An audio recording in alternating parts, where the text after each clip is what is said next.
mais complètement. Enfin, ouais, comme tu disais, enfin, c'est à chaque fois qu'on échange sur des épreuves ou sur n'importe quoi, on apprend toujours quoi, de la perspective des autres.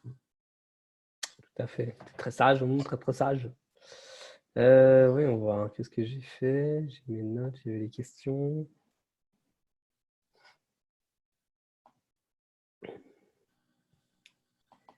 Alors, ah, t'as un match en plus. Ah, j'étais censé là, mais Ah, c'est mal finalement barré. Pierre n'était pas dispo là. Donc, D'accord. De toute façon, je pense que je vais commencer parce que je ne sais pas s'il va y avoir grand monde. De toute façon, ça enregistre, donc ça sera peut-être pas mal.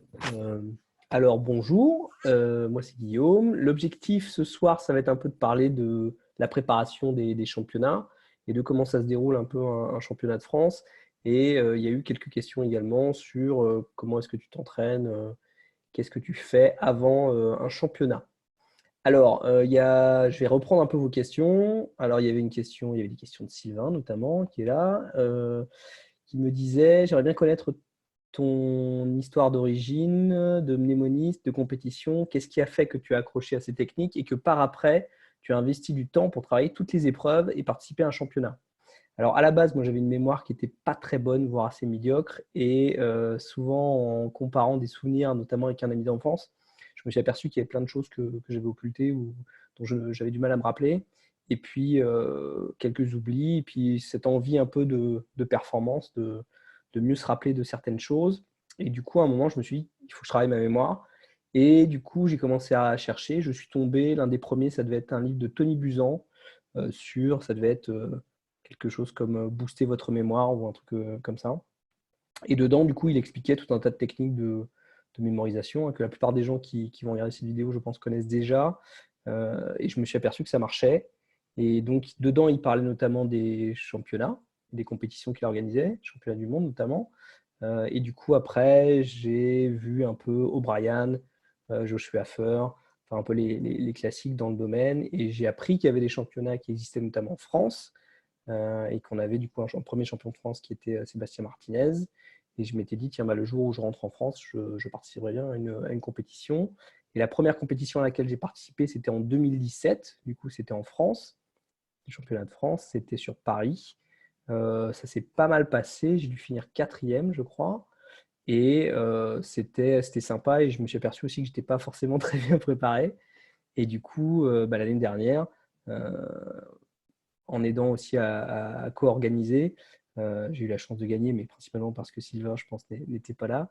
Et du coup, je pense que je m'étais un peu mieux préparé.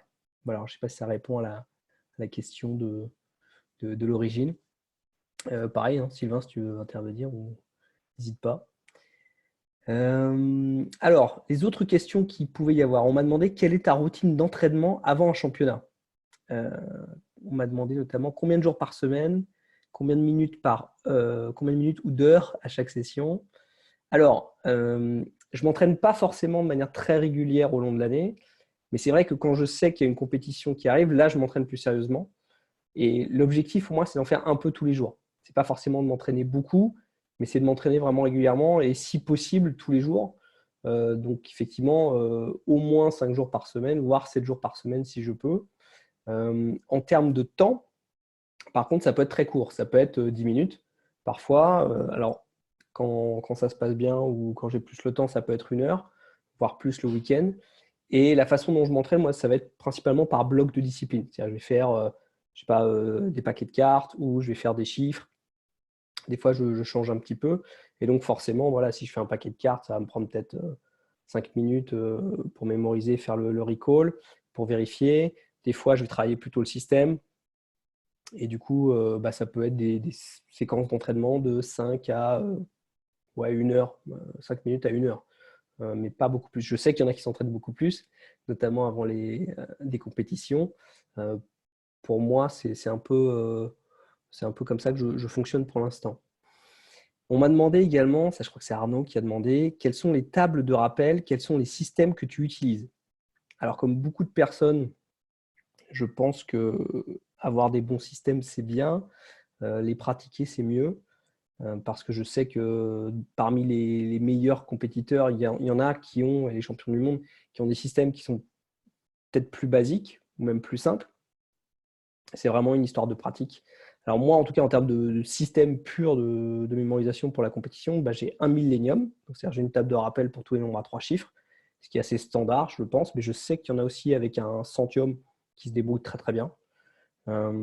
Et pour les cartes, du coup, j'avais un PAO et je suis passé, il y a 1 an et demi, à un système à 2 cartes. Et du coup, le système à 2 cartes, c'est vrai que ça m'a... tiens, il y a Jimmy qui vient d'arriver. Ça m'a aidé notamment à casser pour moi la barrière des 2 minutes où j'étais un peu limité. Et alors, c'est vrai que ça ne s'est pas forcément vu sur les dernières compétitions parce que je me suis complètement gaufré sur les cartes. Donc, je crois que j'ai eu 0 point à Vienne et j'ai eu 0 point à Cergy sur les cartes. Mais en tout cas, à la maison, c'est avec ce système-là que j'ai les meilleurs temps. J'espère que je validerai à la prochaine compétition. Alors après, c'est tout ce que j'utilise en termes de système. C'est-à-dire que pour moi, le Millennium, c'est ce que je bosse le plus. Et comme c'est un système à 2 cartes qui s'appuie sur un encodage qui est assez proche du Millennium, j'ai beaucoup d'images qui sont vraiment proches. Alors du coup, ça fait... c'est pas comme... alors, il y a plusieurs systèmes à 2 cartes. Je sais qu'il y a les systèmes à 2 blocs, il y a le Shadow System. Mais en gros, moi, je crois que c'est un système à 2 blocs, un peu comme Johannes, je crois. Du coup, avec on mémorise les cartes 2 par 2. Et en gros, si c'est, je vais dire n'importe quoi, je veux dire si c'est cœur, carreau, ça va être pareil pour moi que carreau, cœur en termes d'encodage. Donc, j'encode la couleur, ensuite j'encode la première carte et ensuite j'encode la deuxième carte, ce qui fait 3 informations. Et avec ces 3 informations, ça me donne 3 chiffres. Donc, je retombe sur un millénium. Alors, il m'en faut un peu plus parce que bien sûr, il y a les figures. Mais voilà un peu le système que j'utilise. Mais je sais aussi qu'il y a des gens avec un PAO qui ont des scores bien meilleurs que moi et qui arrivent à être en dessous des 30 secondes. Combien de palets mentaux utilises-tu pour les 10 épreuves d'un Open IAM? Alors donc IAM, International Association of Memory, c'est un peu la référence. C'est-à-dire que nous, ce qui nous intéresse actuellement, c'est vrai que c'est le championnat, c'est le format national, donc la compétition nationale. Et en France, on utilise le format national IAM, donc avec 10 épreuves. Sur ces 10 épreuves, alors bon, je pense que les gens qui sont ici aussi ils connaissent pas mal. Pour ceux qui ne connaissent pas, je vais peut-être vous les redonner quand même, mais en gros, il y a l'épreuve des noms et des visages qui dure 5 minutes en mémorisation. Là, il n'y a pas besoin de palais, donc déjà ça fait une. Ensuite, il y a les chiffres, 5 minutes. Sur les chiffres à 5 minutes, ça va être... là, il faut clairement un palais. Les 5 minutes binaires, donc les chiffres binaires, là, il faut aussi un palais. Les dates, 5 minutes. Moi, je n'utilise pas de palais pour les dates. Je sais qu'il y en a qui en utilisent un, enfin, en tout cas des fois pour encoder les, les millénaires. 5 minutes, les mots aléatoires. Donc là, il faut clairement un palais. Ensuite, il y a les cartes, speed cards, les cartes en 5 minutes, les cartes en 10 minutes, où là, il faut aussi des palais. Et il y a les chiffres longs, donc 15 minutes, où là, il n'y a pas photo, il faut aussi un palais. Et enfin, il y a les spoken numbers, les chiffres parlés. Et sur les chiffres parlés ou en auditif, il faut aussi un palais. Je sais qu'il y en a, enfin c'est rare, mais il y en a qui les encodent les uns après les autres. Je pense que la plupart des gens, quand même, sur les chiffres parlés, utilisent un palais. Et enfin, il y a les images, 5 minutes. Sur les images, il n'y a pas besoin de palais. Donc ça veut dire qu'il y a quand même, je crois, 7 épreuves sur 10 où il faut des palais. Alors du coup, combien de palais j'utilise pour les 10 épreuves? Alors, ça a augmenté avec l'expérience, parce qu'au début, clairement, j'en avais pas assez.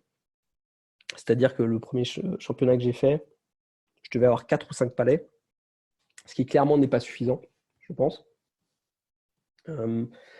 La deuxième, j'ai dû en avoir 10, et maintenant, j'en ai une douzaine, je crois. Alors après, parce que j'en ai certains qui sont assez petits, c'est-à-dire que des fois, ça m'arrive d'avoir des palais qui sont trop petits pour une épreuve, mais parce que je sais pas, j'ai pas mal de palais qui sont assez petits, et des fois, je trouve ça plus difficile de faire des palais plus longs. Donc, en fait, je les colle les uns après les autres. Du coup, et maintenant, j'en ai quand même beaucoup plus, notamment pour m'entraîner. ou pour d'autres choses que la compétition. Mais je pense que pour un championnat, notamment au format national, si vous avez une douzaine de palets, enfin même idéalement, comme il y a 7 épreuves, où il y a besoin d'un palais, en théorie, je pense que 7 palets d'une taille suffisante, ça devrait suffire. Alors Jimmy, qu'est-ce qu'il me demande? Combien de lieux dans chaque palais? Alors ça dépend. Ça dépend des épreuves et puis ça dépend de tes capacités. C'est-à-dire que, mettons que tu as un PAO, tu utilises un PAO, un système personnage action objet pour les cartes. Si tu fais l'épreuve des speed cards où il te faut mémoriser un paquet, tu sais qu'avec un PAO, il te faut, je sais pas, 17 lieux en général et ça suffit pour un paquet. Donc ça peut être 17 lieux. Quand c'est un système à 2 cartes, tu peux avoir besoin de plus ou moins de lieux, mais en général, avec 12-13 lieux, ça suffit. Moi, j'ai des palets de 20 lieux logiquement, même si en théorie, tu pourrais avoir 25. C'est vrai qu'il y a 2 essais pour les speed cards, tu as raison. Donc ça ferait 2 palets de, on va dire, 17 à 20 lieux, ne serait-ce que pour l'épreuve des speed cards. Donc tout à fait, c'est pour ça que en général, il en faut plus de 7, 10, 12. Après, pour l'épreuve des chiffres, par exemple 5 minutes, là j'ai un palet de 50 lieux, ce qui est largement suffisant. J'arrive rarement au bout des 50 lieux. Euh, pour l'épreuve des chiffres longs, là j'ai un palet de 100 lieux. Alors parce que je ne sais pas vous, mais la plupart des compétiteurs n'arrivent pas à faire 3 fois plus de chiffres en 3 fois plus de temps. Sauf peut-être Sylvain, je ne sais pas, il faudra qu'il nous le dise. Mais du coup, voilà, j'ai un palet de 100 lieux pour l'épreuve des chiffres longs, un palet de 50 pour l'épreuve des chiffres courtes. Pour les chiffres binaires, j'ai un autre palet qui fait, je crois, 40 ou 50 lieux parce que les binaires, ce n'est pas forcément plus compliqué que les chiffres, c'est juste plus long à lire. Donc, comme je vais moins vite à la lecture, forcément, je vais moins vite à l'encodage, donc j'ai besoin d'un peu moins de lieux. Après, idéalement, il faut se connaître. C'est-à-dire que si vous faites 300 chiffres en 5 minutes, si vous avez un millénium, vous savez qu'en gros, si vous les encodez 6 par 6 ou 9 par 9 ou 4 par 4, ça dépend. En fonction du niveau que vous voulez atteindre, vous savez combien de lieux il va vous falloir pour faire tant de centaines de chiffres en 5 minutes.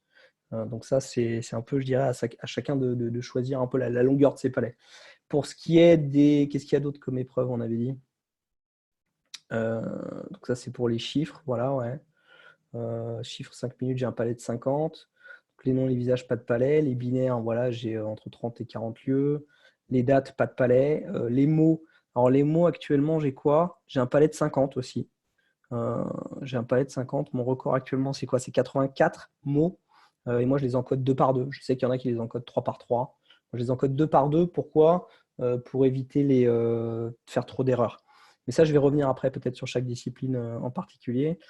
Sur les cartes longues, bah là, ça dépend une fois de plus de votre objectif de paquet. Je crois que la dernière fois, j'avais visé 4 paquets de cartes. Si vous faites 10 paquets de cartes en 10 minutes, il va vous falloir 10 palets. Mais si vous en faites 4 paquets ou 5 paquets, bah, il vous faut du coup que 4 ou 5 palets. Alors, sachant que l'objectif, vraiment en compétition, c'est de ne pas avoir besoin de réutiliser clairement le même palais. D'ailleurs, c'était ta question, je crois, Sylvain. Non, je ne réutilise pas de palais pendant une même compétition. Enfin, plus maintenant. Ça, je le faisais au début parce que j'en avais pas assez. Et je pense que c'est souvent le problème des débutants. C'est pas forcément qu'ils n'ont pas un bon système ou qu'ils le maîtrisent pas bien. Je pense qu'ils n'ont pas assez de palais, clairement. Et du coup, à la fin, sur les dernières épreuves, parce qu'il ne faut pas oublier que ça peut durer 2 jours, mais même le lendemain, vos palais, ils sont encore pleins. On n'a pas eu le temps d'effacer, donc du coup, on s'embrouille assez rapidement et on fait des erreurs. Donc vraiment, si vous pouvez avoir un palais neuf ou vierge pour chaque épreuve, ou 4 palets ou 5 palets, enfin nouveaux, chaque fois que vous allez encoder quelque chose, moi je conseille fortement de le faire, même si ça prend du temps de créer des palets et de les réviser. Et ouais, il y a 2 essais pour les speed numbers aussi, et 3 pour les spoken. Oui, bah oui. Du coup, qu'est-ce que j'allais dire pour les chiffres longs, donc là j'en ai un de 100, ce qui me suffit actuellement, mais à terme j'aimerais bien aller au-delà. Parce que, alors moi, ce que je me mets aussi comme objectif, à chaque fois je regarde c'est quoi le record national. Bon, même si maintenant Sylvain il a explosé un peu tous les scores. Je ne sais plus, le dernier record national que j'avais sur les chiffres longs, par exemple, c'est 453. en 15 minutes. C'est peut-être plus maintenant. Mais du coup, moi, je savais que voilà, un palais de 100 lieux, je peux faire 600 chiffres en théorie. Mais sauf qu'en 15 minutes, j'y arrive pas. Donc, ça me suffit. Donc, j'ai pas besoin d'aller plus loin en termes de palais. Ça m'arrive des fois de revenir sur une compétition et de changer mon palais, de dire, bon, bah là, mon palais, il est trop court parce que maintenant, je vais plus vite. Et donc, il me faut un palais plus long. Donc, soit je le rallonge, soit j'en mets un autre derrière, soit j'en travaille un qui est plus long. Et sur les spoken numbers, donc sur les chiffres parlés, il y a 3 essais. Après, je sais qu'il y a beaucoup de gens qui font l'impasse sur les spoken numbers ou qui font l'impasse sur certaines épreuves. Sur les chiffres parlés, il faut se connaître aussi. Si clairement, à la maison, vous ne faites pas plus de 12, il n'y a pas forcément besoin d'avoir 3 palais super longs. Sur les chiffres parlés, clairement, si moi j'ai 3 palais, j'ai des palais de 30 lieues environ. Alors voilà, donc c'est pour ça. Au final, moi, j'arrive à une douzaine de palais pour une compétition sur 2 jours au format national. Sur le format du championnat du monde, il faut, je pense, des palais autant, mais il faut juste qu'ils soient peut-être plus longs, enfin plus grands. Voilà, donc sur la question des palais, je pense qu'on a fait le tour. Alors, on m'a demandé, enfin, je vais peut-être d'abord revenir. Non, je vais faire la suite des questions, puis après, on reviendra peut-être sur les disciplines en elles-mêmes. Dans quel domaine as-tu appliqué ces méthodes et au quotidien, à quel moment utilises-tu tes capacités de mnémoniste? Alors, je l'utilise pas mal. J'utilise tout le temps au quotidien pour faire les courses notamment, donc une petite liste de courses, les petits palais tout court. Une sorte d'agenda mental que j'utilise beaucoup pour prendre des notes mentales. Ça m'arrive des fois quand je suis pendant une conversation ou pendant une présentation ou un séminaire. Pour faire d'ailleurs des présentations, des formations, des discours. Je l'utilise beaucoup pour le travail. Je l'ai pas mal utilisé pour le travail, notamment pour mémoriser des concepts, des idées, des livres, des méthodes, des exercices, notamment dans mon activité de coaching ou de formation. Ça, c'est vrai que je l'utilise beaucoup. Alors après, une fois que, enfin ça, c'est des palais qui ne bougent pas, donc je les réutilise pas. En général, c'est toujours les mêmes. Ils sont en dehors de mes palais de la compétition. Un petit peu, ouais, pour la culture générale et certains challenges. Je pense comme beaucoup de mnémonistes, à un moment, j'ai dû faire tous les pays, les capitales, la table périodique des éléments, même si je pense que j'ai oublié les 3 quarts maintenant parce que j'ai pas révisé. J'avais fait les rois de France à une époque. Je l'utilise pas mal pour les prénoms aussi, parce que ça, les prénoms, je les ai toujours oubliés. Je les oublie tout le temps si je ne fais pas l'effort. Alors, as-tu des anecdotes amusantes à propos d'un trou de mémoire? Pas vraiment glorieux. Qu'est-ce que j'avais? Si j'avais une soirée trop arrosée en école de commerce et du coup, le lendemain, tout le monde qui me tape sur l'épaule en me disant waouh, Guillaume, hier, tu étais super chaud sur la piste de danse. Et apparemment, j'étais avec une fille et c'était limite indécent. Et sauf que je me rappelais plus qui c'était parce que la soirée avait été assez arrosée. Et du coup, le lendemain, j'étais dans le doute parce que je voyais les gens qui venaient vers moi. Et je savais pas. Je savais pas. Et en fait, bon, au dernier moment, ça va. Quand je l'ai vu, je l'ai reconnu. Donc, c'était pas trop mal. Mais c'est à peu près tout. Alors, la question d'Arnaud aussi. Pourquoi, selon toi, ces méthodes ne sont pas enseignées, connues du grand public? Je pense clairement c'est parce que l'éducation nationale, elle a d'autres priorités. Elle n'a pas forcément d'ailleurs les moyens de le faire actuellement. Ils n'ont pas forcément le temps. Je pense qu'aussi c'est quelque chose de culturel parce qu'il y a des pays où ces connaissances sont vraiment apprises dès le plus jeune âge. Enfin, on le sait, quoi. Il y a des pays genre la Mongolie, la Chine, le Japon, ou en Asie ailleurs, ils vont commencer à développer ces compétences très très tôt. Et après, c'est quelque chose qui est complètement intégré dans la société et dans la culture. Ça ne les choque pas du tout. Après, je ne sais pas si actuellement, dans notre société, enfin, en tout cas, là, on utilise beaucoup notre mémoire. La plupart des gens, en tout cas, l'utilisent assez peu et je pense qu'ils n'en ressentent pas le besoin. Encore plus avec Internet et la dématérialisation. Du coup, alors c'est vrai qu'on peut tout apprendre. Maintenant, sur Internet, avec un smartphone, on peut tout lire, on peut tout voir. Du coup, les besoins de mémorisation sont peut-être, en tout cas, ils apparaissent moindres. Et du coup, on a l'impression qu'il y a moins besoin de mémoriser peut-être. Alors que dans certains domaines, c'est vrai que ça reste primordial. Je pense enfin, on les voit, les gens qui viennent en formation, c'est les étudiants en médecine, les étudiants en droit, en histoire de l'art, les gens qui se reconvertissent, les gens qui font des formations. Et du coup, les gens se posent la question de la mémoire souvent quand ils ont un besoin. Ça peut être soit dans les études, soit dans la reconversion ou dans la formation, quand ils ont vraiment un besoin. Tiens, là, j'ai un besoin ponctuel, j'ai envie d'apprendre quelque chose et de le maîtriser. Ou alors, souvent, c'est quand ils s'aperçoivent qu'ils ont perdu un peu cette faculté et ils veulent un peu reprendre le dessus, ou ils ont l'impression d'avoir une sorte de manque. Alors, c'est vrai que je pense que d'ailleurs, les gens sous-estiment assez l'importance de la mémoire, notamment ce qui concerne l'expertise professionnelle et la performance, parce que c'est vrai que oui, si, pour être très très bon et très performant dans un domaine, il faut en général maîtriser son sujet. Et c'est vrai que la mémoire, c'est un atout indéniable pour ça.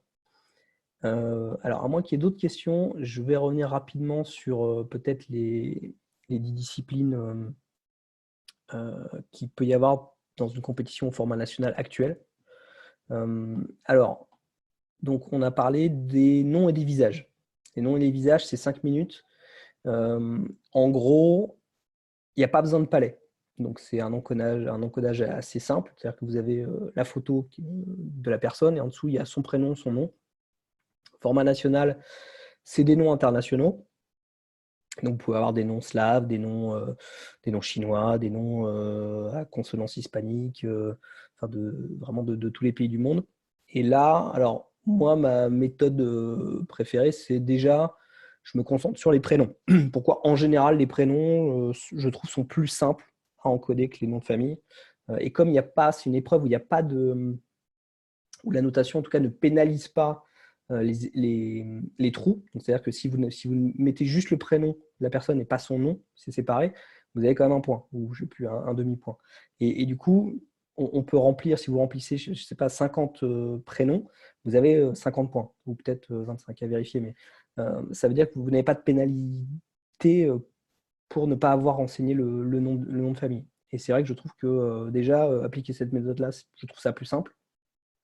Et alors, ce que font beaucoup de mnémonistes, c'est qu'ils ont une base de données, à force de mémoriser des prénoms et des noms, ils vont avoir le même encodage à chaque fois pour le même type de prénom ou le même type de nom. C'est-à-dire, je ne sais pas, si vous connaissez quelqu'un qui s'appelle Nicolas, Nicolas par exemple, c'est mon frère, je vais toujours encoder les Nicolas, je vais toujours leur mettre mon frère quelque part sur le visage ou sur les épaules.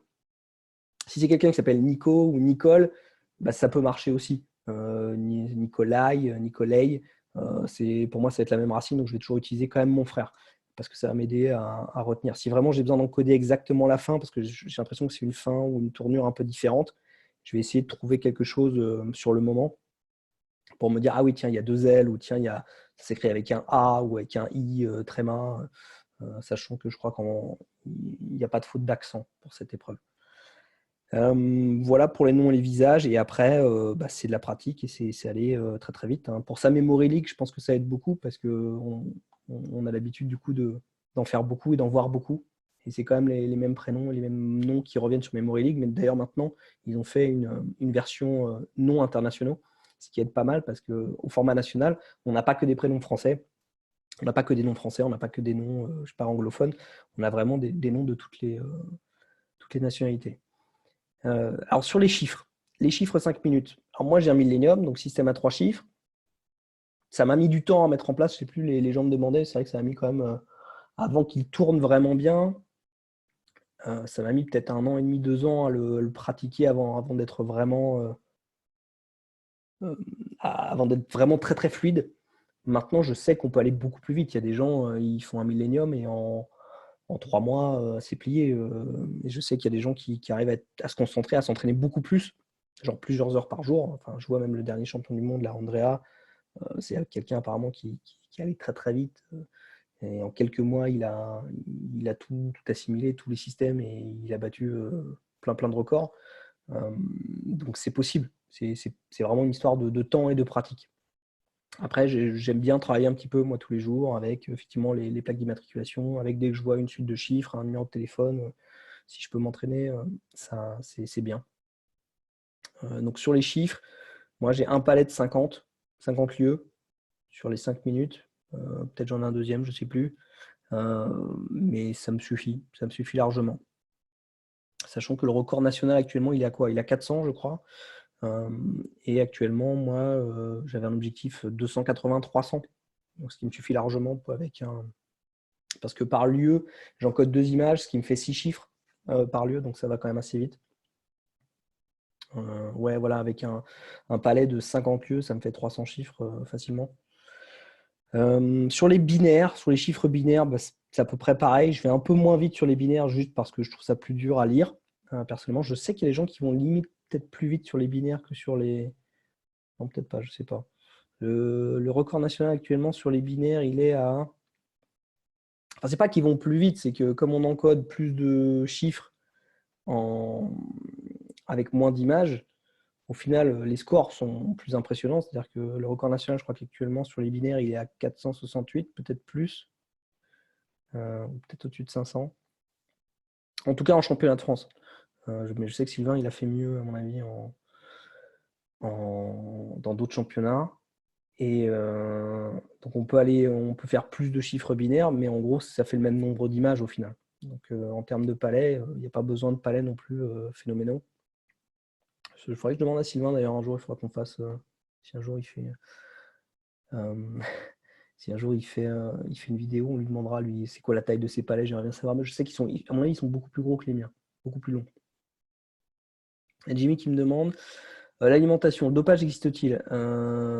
As-tu un régime alimentaire spécifique? Fumes-tu, bois-tu des aliments, des suppléments alimentaires, des drogues, des médicaments, des molécules? C'est pas la taille qui compte, c'est vrai. Alors, le dopage existe-t-il? Je pense que c'est comme dans à peu près tous les sports, tu peux te doper, tu veux prendre des trucs. Il y a notamment, enfin c'est comme en examen, il y a des gens qui prennent des, des- des- des relaxants, qui prennent des choses pour être plus concentrés. Après, ça peut, en termes d'attention, ça peut avoir un impact. Après, il faut voir les effets secondaires. Et comme c'est des épreuves quand même longues, enfin entre guillemets, où ça dure toute la journée, je ne suis pas sûr que le bénéfice soit très utile euh, sur le long terme. As-tu un régime alimentaire spécifique? Pas vraiment, non. Est-ce que je fume? Je fume pas. Est-ce que je bois? Ça m'arrête de boire. Mais c'est vrai qu'alors après, là, avant les championnats du monde, j'avais passé une période sobre pendant 9 mois sans alcool. Euh, Parce que, enfin, ouais, alors l'alcool, enfin, moi, ça a un vrai impact sur mes performances, mais pas que d'ailleurs mental, enfin, tout, hein, physique. Donc moi, je ne tiens pas très bien à l'alcool. Des aliments ou des suppléments alimentaires. Il y en a, je sais qu'il y en a. Je ne sais pas s'il y a beaucoup de mnémonistes qui sont à fond. Et j'avais testé un truc, il faudra que je retrouve, ça s'appelle comment? C'est NooMind, Noomind. C'est des sortes de compléments alimentaires, notamment où dedans il y a du ginkgo biloba, il y a de la caféine.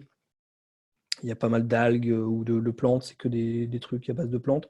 Et en gros, c'est censé améliorer ton attention et tu peux rester concentré un peu plus longtemps.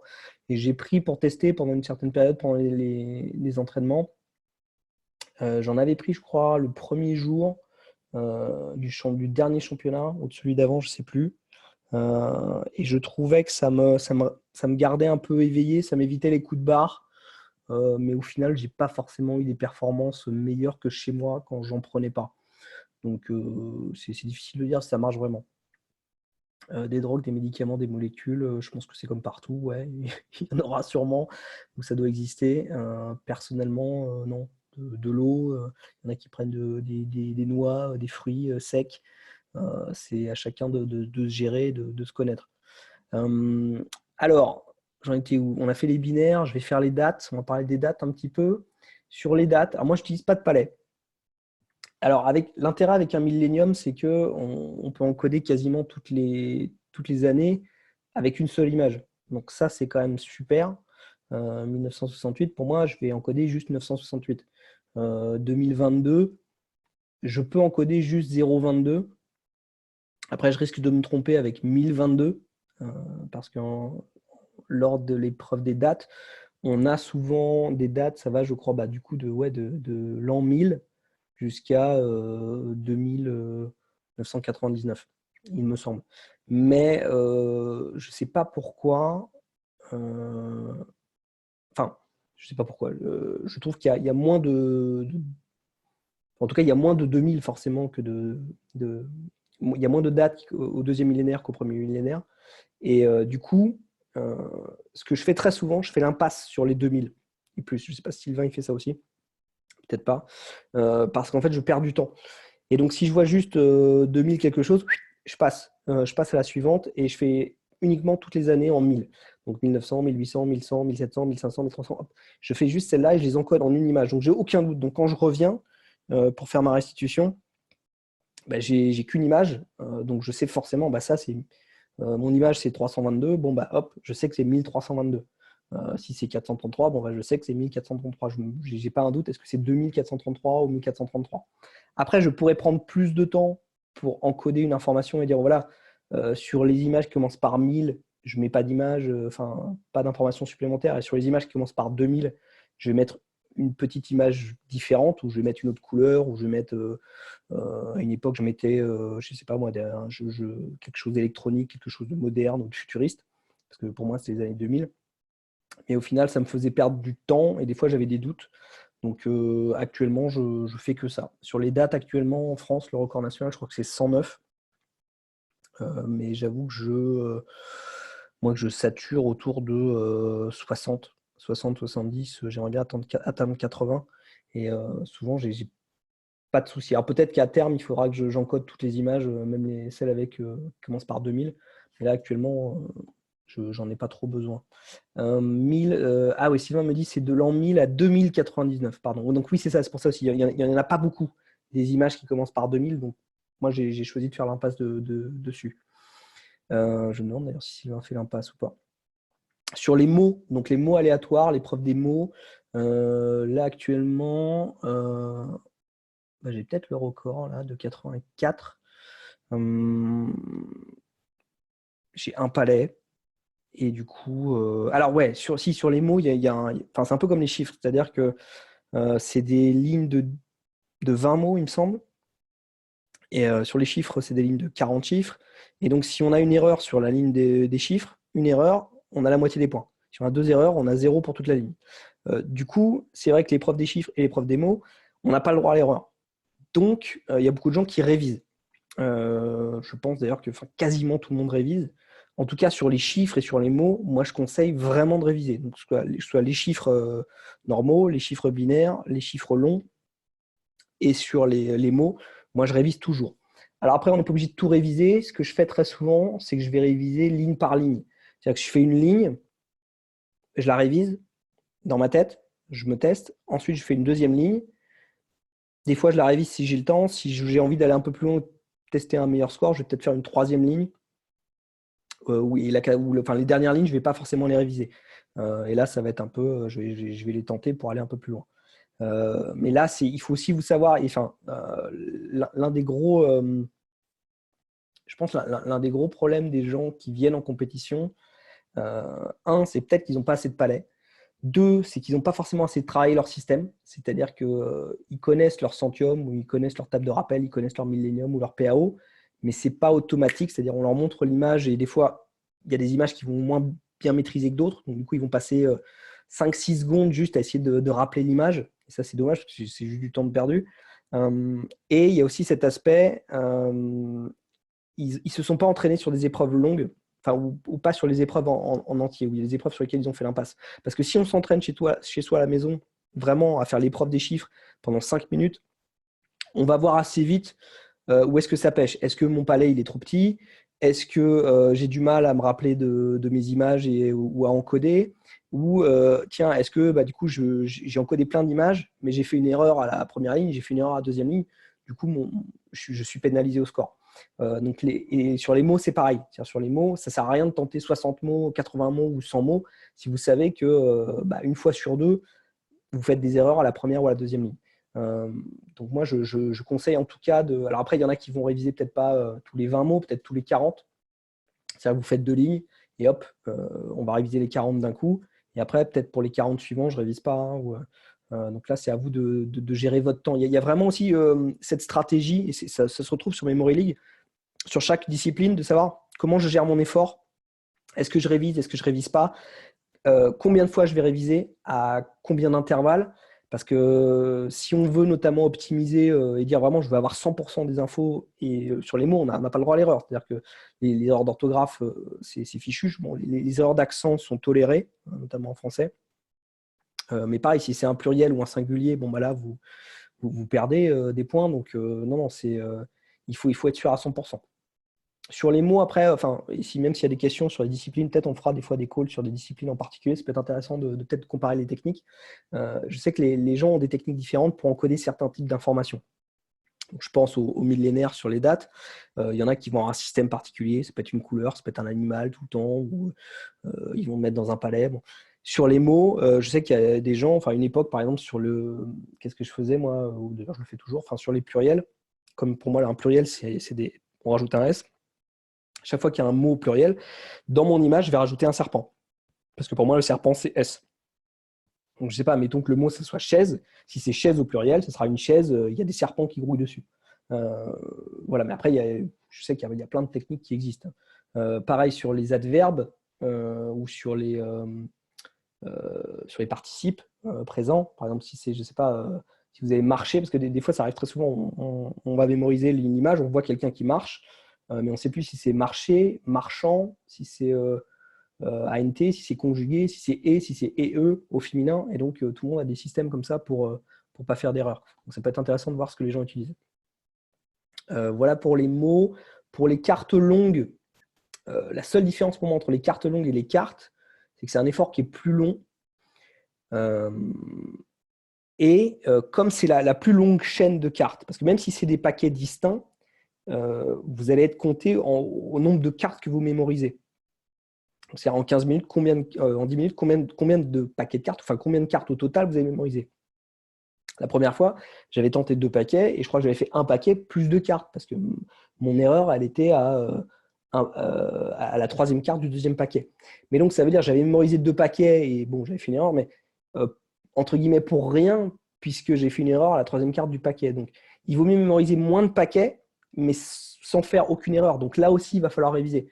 Alors, à vous de voir si vous voulez réviser à chaque paquet ou tous les 2 paquets. Il faut se connaître. Moi, actuellement, clairement, je révise tous les paquets parce que je ne suis pas encore assez rapide, je ne suis pas encore assez bon. Pas comme Sylvain, je ne sais pas s'il révise tous les paquets ou pas. Mais c'est vrai que, voilà, en général, je vais mémoriser un paquet, je le révise pour être sûr d'avoir 100%. Parce que si je fais une erreur au premier paquet, ça ne sert à rien. Là, clairement, si j'ai mémorisé 4 ou 5 paquets derrière, c'est perdu parce que moi, on m'aura compté 25 cartes ou 30 cartes. Ok.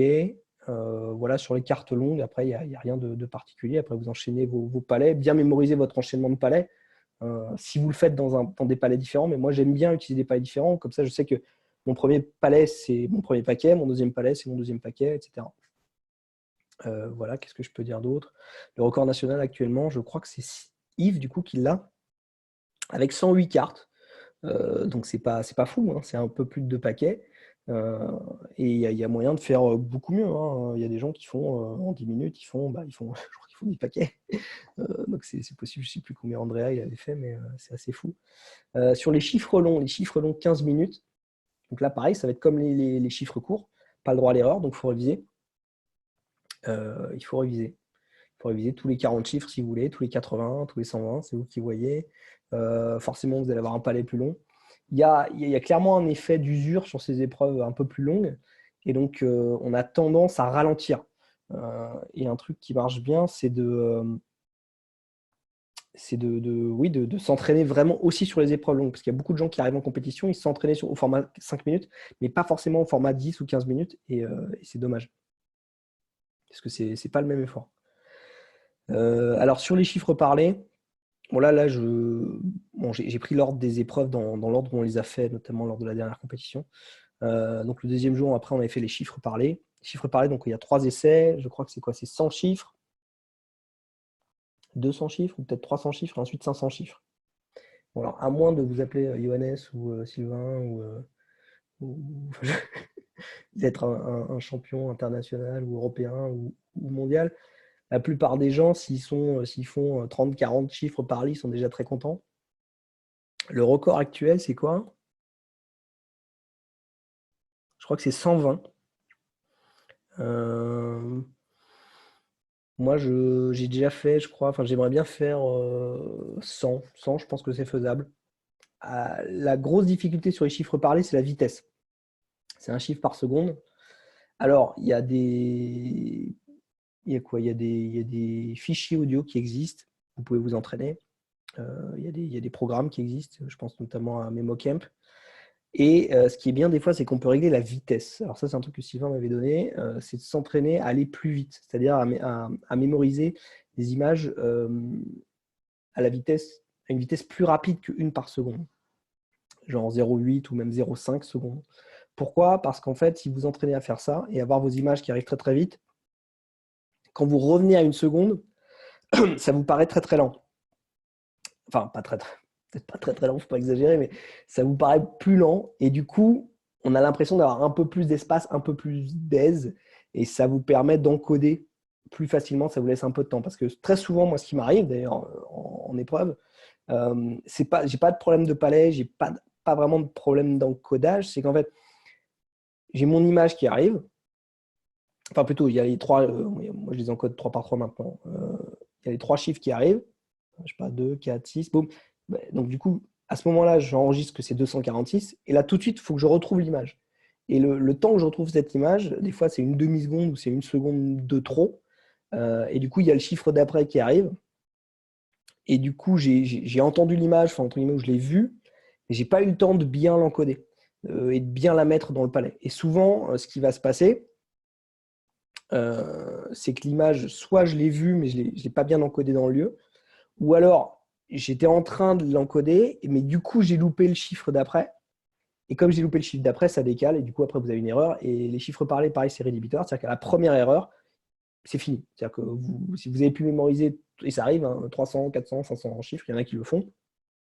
Si vous avez fait une erreur au cinquième chiffre, il vous compte 4 chiffres bons. Ça, c'est un peu dommage. Donc, du coup, aussi, l'importance de vraiment d'être sûr de son système à 100% et d'avoir le temps, quoi qu'il arrive, d'écouter les chiffres d'après.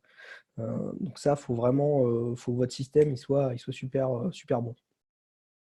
Avec un Centium, c'est peut-être plus facile, j'ai envie de dire, parce que on n'a que deux chiffres à encoder et il y a moins d'images. Il n'y en a que 100, donc ça va assez vite.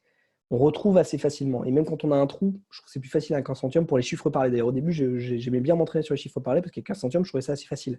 Par contre, quand vous voulez vraiment en faire beaucoup, au-delà de 100 notamment, c'est vrai qu'avec un centième, vous allez avoir tout le temps les mêmes images qui reviennent et du coup, vous ne savez plus, quoi. Parce que vous avez, je sais pas moi, vous avez votre maman qui apparaît au début du palais, à la fin du palais, au milieu du palais. Enfin, c'est un peu compliqué. Voilà pour les chiffres parlés, ce que je peux vous dire.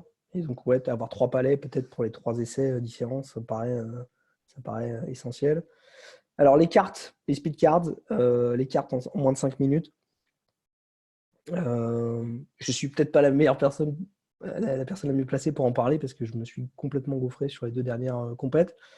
Mon meilleur temps, moi, en compétition, ça doit être 2 minutes 33, ce qui est pas glorieux. Mon meilleur temps, je crois que c'est 1 minute 02 secondes, ce qui est pas mal, mais c'est pas non plus fou. La plupart des bons compétiteurs ou des bons mnémonistes, ils sont en dessous de la minute, voire en dessous des 30 secondes. Je pense à Léo ou je pense à Sylvain, il y en a peut-être d'autres. Tout dépend de votre objectif. Hein. Si votre objectif c'est de faire 2 minutes, faites 2 minutes. Si c'est 4 minutes, c'est 4 minutes. Même si c'est 5 minutes, c'est bien. Hein. Si vous avez un paquet qui est complet, c'est déjà chouette. Et ça va vraiment être une histoire de pratique. Je pense que c'est peut-être l'une des épreuves qui est la plus stressante avec les chiffres parlés. Pourquoi? Parce que c'est la seule épreuve qui est encore en physique. Là, parce que maintenant, au format national, on est passé quand même au tout digital. Et les speed cards, c'est la dernière épreuve où on est avec un jeu de cartes physique. Et des fois, il y a des gens juste qui n'ont pas pratiqué assez avec des jeux de cartes physiquement. Et du coup, où ils n'ont pas l'habitude encore de la préparation avec le timer, de prendre le paquet de cartes, de ne pas le retourner tout de suite, de poser ses mains, ensuite de démarrer le timer, là de commencer à juste à effeuiller les cartes, à les retenir en même temps. Ensuite, on pose le paquet et tout de suite, on essaie de taper le timer. Il y en a beaucoup qui ne sont pas assez entraînés à ça. Et des fois, ça pêche. Moi, je me rappelle, il y a une année notamment, enfin à Vienne, où j'avais complètement changé mon système, mais du coup, je m'étais entraîné que en digital. Et comme je m'étais entraîné que sur des programmes en ligne, les paquets de cartes, ils vous sont toujours proposés de gauche à droite. Sauf que moi, dans la vraie vie, comme beaucoup de gens, je crois beaucoup de compétiteurs, je lis le paquet du bas vers le haut, et donc ça fait de droite à gauche. Et en fait, ça m'a complètement perturbé. Et du coup, c'est comme si je découvrais l'épreuve le jour même. Et notamment, donc j'avais les images en tête, mais au moment de faire la restitution, je ne savais même plus par où je devais commencer, si c'était à gauche, à droite, et j'avais inversé, enfin c'était un bazar, et du coup, c'était n'importe quoi. Du coup, je vous conseille de travailler non seulement la mémorisation avec des cartes physiques, mais aussi le fait de prendre un autre paquet et vraiment de le restituer à chaque fois. Bon, après, ça paraît évident, mais je pense qu'il faut le faire. Quelle épreuve est-ce que je supprimerais, me demande Jimmy, ou quelle épreuve j'ajouterais au format national? Alors, si on reste sur un partenariat avec l'IAM, et on n'a pas vraiment le choix du format, c'est-à-dire que les épreuves ne changeront pas tant qu'elles n'auront pas changé au sein de l'IAM. Donc, ce n'est pas forcément déjà à moi de dire si ça va changer ou pas. Et actuellement, dans l'association des sports de mémoire, enfin dans l'ASM, notre objectif, c'est quand même de rester avec l'IAM au sein de cette fédération, parce qu'elle correspond à pas mal de nos valeurs, et on aime bien les gens qui sont dedans, et l'esprit assez démocratique qui est dans cette association. Alors, moi, peut-être mon épreuve, est-ce qu'il y a une épreuve que je dégagerais? Je sais pas, je les aime bien, toutes les épreuves.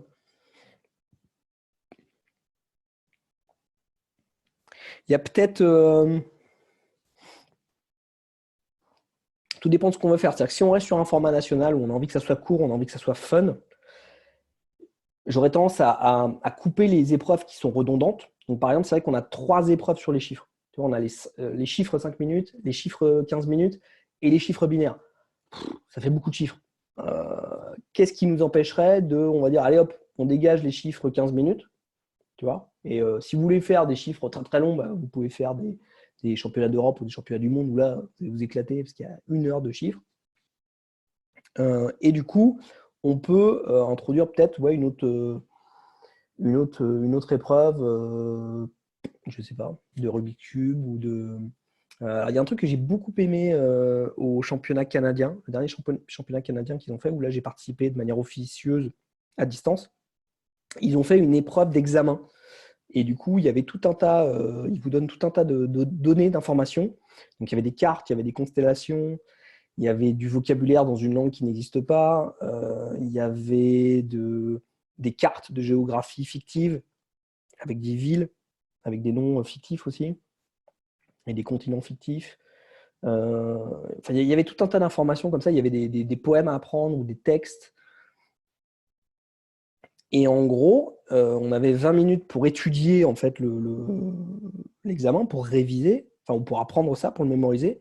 Et au bout de ce temps-là, on avait un certain temps, je ne sais plus, pour retranscrire en fait. Et ça, je trouvais ça très sympa parce que je trouve que ça donne du sens aussi aux techniques de mémorisation. Ça rejoignait un peu les questions sur est-ce que tu l'utilises au quotidien, est-ce que ça te sert dans ton métier, est-ce que ça te sert pour apprendre, pour étudier. Là, pour le coup, je trouve que c'est une translation directe et du coup, tu avais une note à la fin, il disait voilà, tu as eu 90% ou tu as eu 100% des informations, et même tu pouvais avoir des points bonus, c'est-à-dire si tu arrivais à retenir d'autres trucs. En plus, j'étais assez content parce que j'avais eu 100%, j'ai eu même plus de 100%. Et il était assez surpris, l'organisateur, parce qu'il disait tiens, Francis, il disait ah, c'est pas courant, il n'y a pas beaucoup de gens qui ont eu 100% là-dessus. Alors, je sais pas, peut-être j'ai eu du bol ou peut-être c'était une épreuve qui me plaisait, mais ça, c'est vrai que j'aime bien. Quelque chose peut-être d'un peu plus concret. Alors, qu'est-ce qu'il y avait d'autre? Je vais finir par les images. 5 minutes, les images. Alors, les images, je ne suis pas l'expert non plus. L'expert, ça va être Sébastien, sûrement. Ça va être... bah non, attends, on a un nouveau... je sais pas s'il y a un nouveau record national ou pas. C'est pas Léo ou Arnaud qui l'a eu, je sais plus. Mais du coup, le record national, moi j'avais noté 319, je ne sais plus si c'est encore d'actualité. Donc les images, c'est des suites de 5 images. Pas besoin de palais non plus, donc elles sont numérotées de 1 à 5. Et en gros, ce que la plupart des gens font, ils ils oublient la dernière ou la première. Moi, j'oublie la dernière parce que je trouve ça plus facile de la cacher. Donc je cache la dernière. Et en gros, je mémorise les 4 premières. Et avec les 4 premières, je fais une mini-histoire. Et en gros, s'il se passe quelque chose, je sais pas, c'est un bonhomme de neige qui tombe sur une chaise, la chaise qui écrase une voiture, et la voiture qui, je sais pas moi, qui écrase un dindon, mettons. Et ça, ça m'aide à retrouver, enfin tout simplement, je crois que c'est la méthode que font la plupart des gens, c'est-à-dire ils se créent une petite histoire ou une mini-histoire très rapidement avec les 4 images, et hop, ils passent à la suivante, ils passent à la suivante, ils passent à la suivante. Comme les images, il n'y a pas de pénalisation si on fait d'erreur, les gens se font plaisir, on peut aller très très vite, et du coup, je pense que c'est comme ça qu'on arrive à avoir des scores quand même. On n'est pas mauvais en France, du coup, pour ça, je trouve qu'on a des bons compétiteurs, même au niveau mondial, on a des gens qui sont très très bons. Alors je sais qu'il y en a qui font peut-être les images 2 par 2, ils font une petite histoire à deux, une petite histoire à deux. Voilà. Ce qui m'arrive parfois, c'est-à-dire que s'il y a des images que j'aime pas, je passe à la ligne d'après. Après, une fois de plus, comme il n'y a pas de pénalité si on en oublie, il faut juste essayer d'en faire le maximum. Et même s'il y en a une que vous n'avez pas bien encodée, on passe à la suivante. Je ne vais pas passer 30 secondes à vraiment essayer de parfaitement encoder, à trouver une histoire qui fasse du sens, qui marche bien. Voilà, c'est les premières choses qui me viennent et je passe à la suivante. Et est-ce que ça reste, est-ce que ça reste pas? Et puis à force, ça s'améliore. Sur les images, mon meilleur, moi, ça doit être 236. En compétition, moi, j'ai dû faire 258 peut-être. Je ne sais plus. Atteindre 300, c'est déjà pas mal, hein. Ceux qui atteignent 300, honnêtement, bravo. Jimmy qui me demande, c'est qui tes héros de la mémoire? Pourquoi? Bon, déjà, moi, il y a Sylvain. Parce que je pense que c'est le meilleur compétiteur français à l'heure actuelle. Je pense parce qu'il a je pense que c'est déjà un compétiteur dans l'âme et puis il a une rigueur. C'est quelqu'un qui a une énorme discipline, je pense, pour s'entraîner. Et quand lui, il me parlait un peu de ses régimes d'entraînement, ça se compte pas en minutes. Lui, ça se compte plutôt en heures. C'était, je crois, 1 heure voire 2 heures minimum par jour. Alors après, je ne sais pas si c'est toujours le cas, mais notamment au début ou avant une compétition. Et ça, c'est impressionnant parce que, une fois de plus, c'est souvent une histoire de pratique. Tu vois, Andrea, il est impressionnant. Il a quoi? Il doit avoir 20 ans maintenant, peut-être. Le gars est devenu champion du monde, mais en gros, en moins d'1 an. C'est-à-dire qu'il a découvert les techniques de mémoire. Le gars, il vient du Rubik's Cube. Il a tout assimilé et puis il s'est juste entraîné comme un malade. Alors, je crois 3, 4, 5 heures par jour, parfois.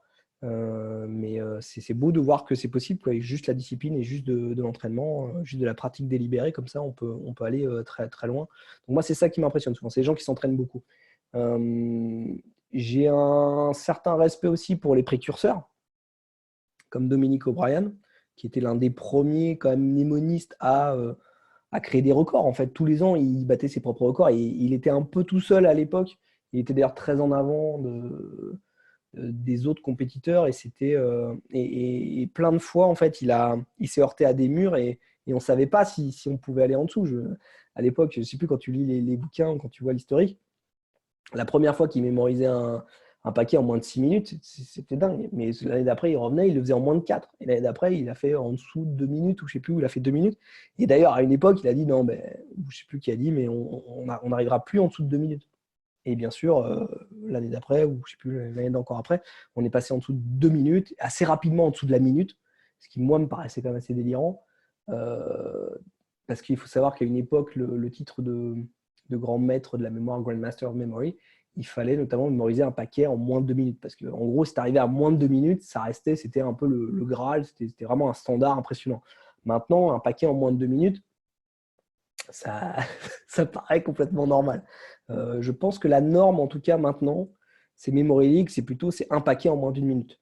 Voilà, donc après, moi, ce qui m'impressionne, s'il y a Johannes Malo qui m'impressionne beaucoup. Pourquoi? Parce que c'est un gars, il est bon partout. Quasiment partout. Ce qui m'impressionne maintenant chez les mnémonistes, c'est ceux qui sont bons dans toutes les épreuves. Parce que souvent, on a des préférences, naturellement. C'est vrai que moi, j'ai tendance à préférer les noms et les visages ou les mots, tout ce qui va être peut-être auditif ou écrit, et un peu moins les chiffres, et beaucoup moins les cartes. D'ailleurs, moi, j'ai moins de facilité avec les cartes, je sais pas pourquoi. Mais on est tous comme ça, on a tous des épreuves un peu préférées, et ceux qui arrivent à bosser toutes les épreuves et être bons dans toutes les épreuves et atteindre des standards assez impressionnants, notamment Memory League. Moi, j'aime beaucoup Memory League parce que ça m'oblige, quand tu fais une saison de Memory League, ça revient tous les 3 mois, ça t'oblige du coup à t'entraîner quand même régulièrement, et ça t'oblige à être bon dans tous les domaines parce que tu as maintenant 6 épreuves, Et en gros, chaque compétiteur va choisir contre son adversaire 3 épreuves. Donc forcément, tu vas choisir les disciplines dans lesquelles tu es le meilleur. Mais comme moi, je fais souvent l'impasse sur les cartes, parce que je me dis, voilà, si le gars me challenge sur les cartes, pour moi, ça fait 1 point pour l'autre. Et c'est dommage. Et ceux qui arrivent à être bons, vraiment, ils arrivent à faire un paquet de cartes en moins de 30 secondes. Ils arrivent à mémoriser, je sais pas moi, 30 visages et 30 prénoms en moins d'une minute. Ils font, je sais pas, 30 images en moins de, allez, quelqu'un qui est vraiment, vraiment bon, c'est quoi, moins de 15 secondes, je dirais, ou moins de 20 secondes déjà. Moi, je trouve ça impressionnant. Ceux qui arrivent à faire aussi 50 mots en moins d'une minute, ça reste un truc que j'aimerais bien faire. Ouais, après, les 80 chiffres en moins d'une minute, ça va. Je trouve que ceux qui arrivent à le faire en moins de 30 secondes, là, on atteint aussi des standards assez incroyables. Donc, c'est vraiment, moi, j'apprécie vraiment ces gens-là. J'ai beaucoup de respect pour les précurseurs qui ont créé des standards, ou en tout cas, et puis même qui ont créé des épreuves et qui ont créé le sport.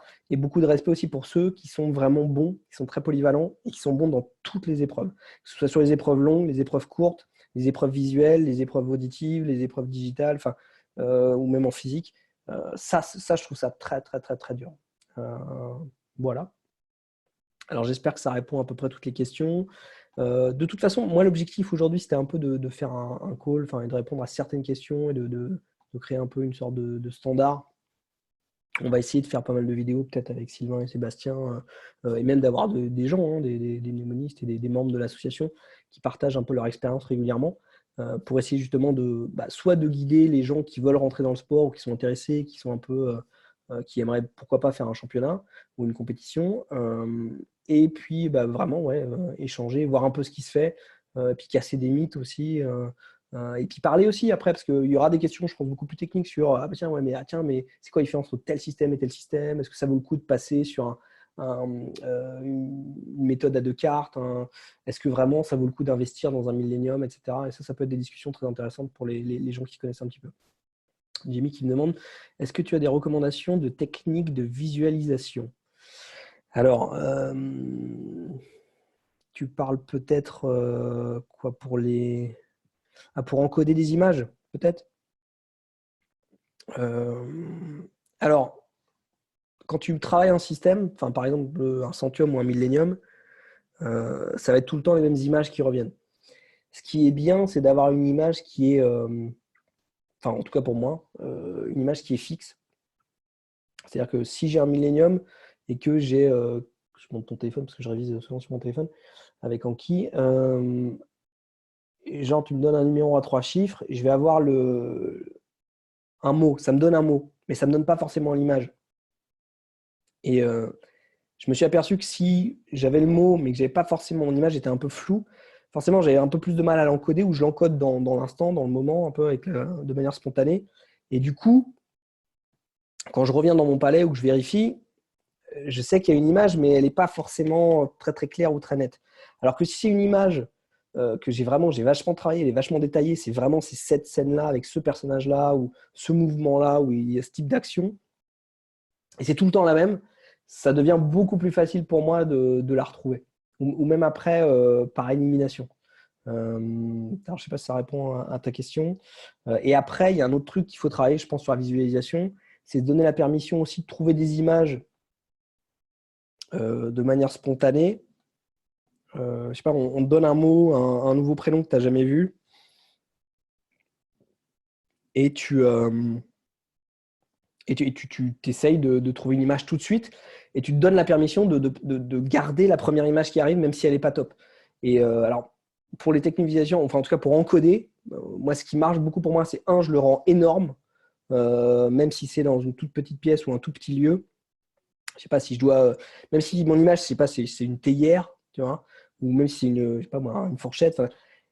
Forcément, je vais mettre une fourchette de 3 tonnes ou une théière de 4 mètres de haut.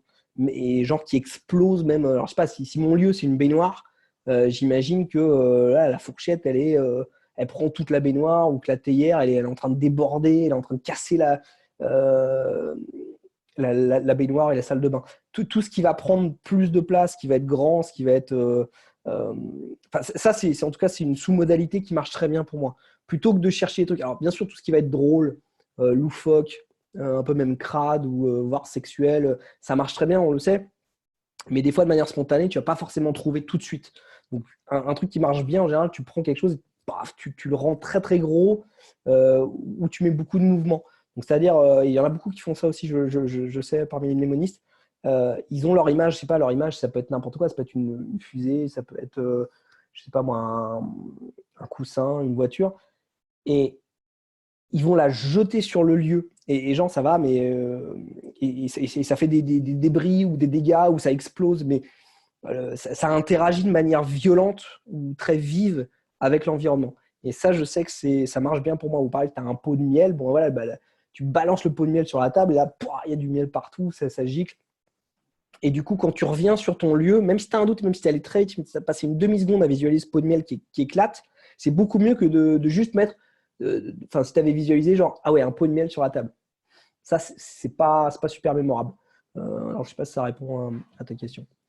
Voilà, bah, je crois qu'on arrive au terme de ce premier conf call ou cette première conférence. Enfin, j'ai l'impression que c'est surtout un monologue. Mais enfin, merci pour tes questions, Jimmy. Merci pour tes remarques, Sylvain. Merci Arnaud aussi pour toutes ces questions. On en refera d'autres, bien sûr, si vous avez des questions, si vous avez d'autres sujets qui vous intéressent. Et en tout cas, bah, je vous souhaite une bonne soirée. Puis je vous dis à très bientôt. Ciao!